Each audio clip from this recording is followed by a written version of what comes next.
राधानगरी शहर आणि परिसरातील विविध मागण्यांचे निवेदन पालकमंत्री आणि आरोग्यमंत्री प्रकाश आंबेडकर यांना राधानगरीच्या शिष्टमंडळामार्फत मुंबईत देण्यात आलं। राधानगरी परिसराच्या विकास कामाबाबत पावसाळी अधिवेशनामध्ये पालकमंत्र्यांनी पाठपुरावा करावा अशी अपेक्षा शिष्टमंडळानं व्यक्त केली आहे।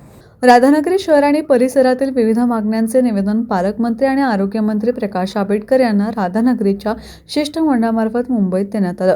राधानगरी परिसराच्या विकास कामाबाबत पावसाळी अधिवेशनामध्ये पालकमंत्र्यांनी पाठपुरावा करावा अशी अपेक्षा शिष्टमंडळानं व्यक्त केली आहे। राधानगरी तालुक्यातील पिरळ पुलाचे रुंदीकरण आणि उंची वाढवण्यात यावे, काळमावाडी येथील धरण स्थळानजीक वृंदावन गार्डन पुनरुज्जीवन करावे, ज्येष्ठ नागरिक संघाच्या विरंगुळा केंद्रासाठी निधी उपलब्ध करून द्यावा, मुलींची पळून जाण्याची गळती रोखण्यासाठी त्यांचे लग्नाचे वय 18 वरून 21 करावे, राधानगरी धरणाचे 7 दरवाजे आणि हत्तीमाल परिसराच्या विकासासाठी आवश्यक ते प्रयत्न करावेत अशा विविध मागण्यांचं निवेदन पालकमंत्री प्रकाश आंबेडकर यांना देण्यात आलं।